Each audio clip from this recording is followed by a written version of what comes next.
नमस्कार साथियों, यह है पेश नेटवर्क। मैं हूं प्रदीप धुंधु। आपका मेरे इस वीडियो में स्वागत है।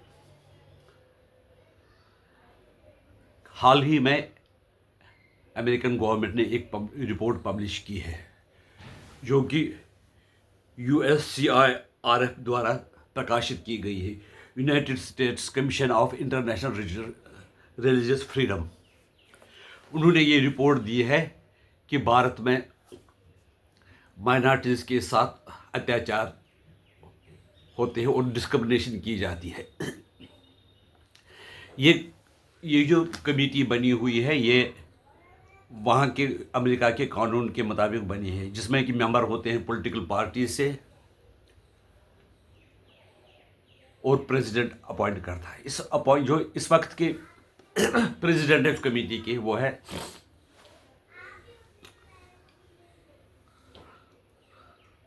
मोहम्मद एलसान सुई, जो कि एक मुसलमान है और उन्होंने जो PhD की हुई है वो की है शरीयत लॉ में, यानी वो शरीयत लॉ के एक्सपर्ट है। वो रिलीजियस फ्रीडम को शरीयत के हिसाब से ही डिफाइन करते हैं। दूसरे मेंबर उसके हैं आसिफ अली। वो भी, इनमें से मुझे पूरा याद है, उनमें से दोनों एक जो मेंबर है, उनमें से एक मेंबर 99 में पाकिस्तान से US गया है और उनको कमेटी के मेंबर इस तरह से बनाया है। इनको बनाया था पूर्व राष्ट्रपति जो बाइडेन ने। कमेटी ने जो रिपोर्ट दी है वो बड़ी चौंकाने वाली है। इसमें कहा गया है कि भारत में, दोबारा दोहराऊं, भारत में जो माइनॉरिटीज़ खासकर मुस्लिम हैं उनके साथ डिस्क्रिमिनेशन और उसके साथ दोयम दर्जे का व्यवहार किया जाता है। और उन्होंने ये डिमांड की है कि वहाँ की जो संस्था, यानी भारत की एक संस्था जो है सोशल ऑर्गेनाइजेशन राष्ट्रीय स्वयंसेवक संघ, उस पर पाबंदी लगाई जाए। और जो सरकारी संस्था है जो कि देश के हितों की नज़र रखती है विदेशों में, उसकी मेंबर रॉ को भी पाबंदी लगा दी जाए। ये व्यक्ति वो है जो कहते हैं कि अगर पाकिस्तान में हिंदुओं के साथ अत्याचार होते हैं या बांग्लादेश में हिंदुओं की प्रॉपर्टी जलाई जाती है, हिंदुओं को मारा जाता है, वो उनका राइट है, क्योंकि ये इस्लामी लॉ इसकी इजाज़त देता है। लेकिन भारत में अगर मुसलमानों की अगर जो नाजायज़ उन्होंने कब्ज़ा किया होगा ज़मीन पर, इलीगल मज़ार बनाया हो, प्रॉपर्टी हड़प करके औकाफ का बताने लगे हैं, अगर उनको वहाँ से बेदखल किया तो उसमें वो कहते हैं कि that is discrimination against Muslims. ये जो रिपोर्ट है ये बिल्कुल सरकार ने रिजेक्ट की और भारत सरकार ने रिजेक्ट की और उन्होंने कहा कि ये जो रिपोर्ट है ये सिलेक्टिव है। मेरे कहने का मतलब, इस सिलेक्टिव का उनको ये कहने का मतलब है, अगर बांग्लादेश में जितने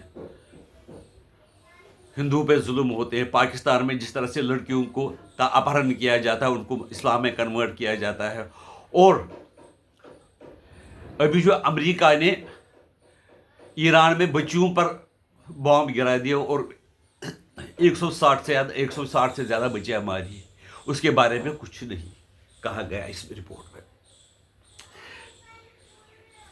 ये चाहते हैं कि जो ये कमीशन है ये चाहता है कि भारत में इस तरह से दुर्व्यवहार होता है मुसलमानों के साथ, उनको नाजायज़ कब्जे से हटाने के लिए कहा जाता है। उनको वहाँ की जैसे रोहिंग्या मुस्लिम है उनको कहता है कि आप देश छोड़ दो, बांग्लादेशियों को छोड़ दो, उसको वो दुर्व्यवहार मानते हैं। लेकिन जो मुस्लिम पूरे दुनिया में करते हैं वो शरिया लॉ के मुताबिक मुनासिब है, इसलिए उनके बारे में कुछ नहीं कह सकते।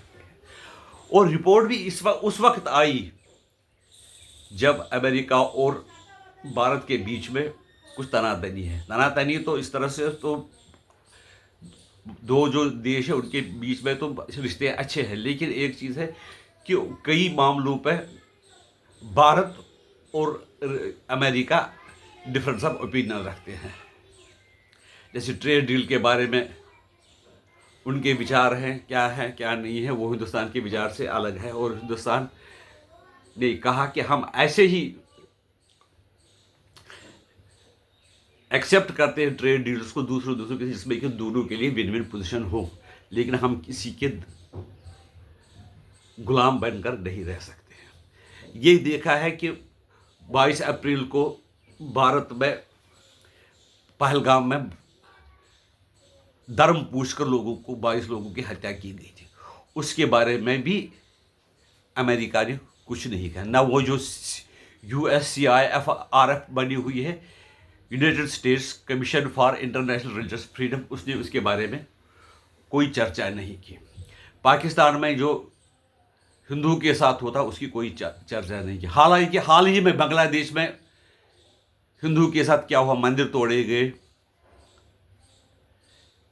लोगों को मारा गया, बिल्कुल जो शांति प्रेम अपने काम कर रहे थे दुकानों पर बैठे, उनके बारे में उस कमीशन ने कहा नहीं है। इसलिए ये कमीशन सिलेक्टिव रिपोर्ट नहीं है, ये बिल्कुल रिपोर्ट रिजेक्ट की जानी चाहिए, क्योंकि हमने ऐसा कोई डिस्क्रिमिनेशन नहीं, ये जो देश है ये भारत के कानून से के हिसाब से चलता है। इसलिए भारत को ये कहना है कि आप इसको डिस्क्रिमिनेट कर रहे हो मुस्लिमों को, और RSS को बैन करना चाहिए, और रा को जो सरकारी एजेंसी है जो देश के हितों के बारे में सोचती है उस पर पाबंदी लगाई जा सकती है। उस रिपोर्ट को बिल्कुल ही माना नहीं जा सकता है। लेकिन सरकार ने खाली इतना कहा कि ये सिलेक्टिव रिपोर्ट है, ये कि एक जगह अगर दिखाया गया ठीक, दूसरी जगह गलत है। लेकिन हमारा तो कुछ गलती होती ही, रिपोर्ट US करता है, ईरान में बमबारी की, कहाँ पर की, बांग्लादेश में क्या हो रहा है, और दूसरी जगह तक कई इस्लामिक कंट्रीज़ में हिंदुओं को मंदिर तक प्लेस ऑफ वर्शिप बनाने की परमिशन नहीं। हालांकि वो उनको चाहिए काम करने के लिए सस्ते लेबर, लेकिन उनको अगर पूजा के लिए कोई मंदिर चाहिए, कोई स्थान चाहिए, वो नहीं मिल सकता है। ऐसे में ये रिपोर्ट समझना बहुत ही आवश्यक है। ये सबको ये जिम्मेदारी है कि इसका क्या अर्थ है, अमेरिका ने ये रिपोर्ट इस वक्त कैसे पब्लिश करवाई। और इसके साथ मैं एक उसको कोरिलेट करता हूँ। अभी US के एक नागरिक को नॉर्थ ईस्ट में पकड़ा गया और 6 यूक्रेनी उसके साथ थे। वो किस लिए आ गए थे?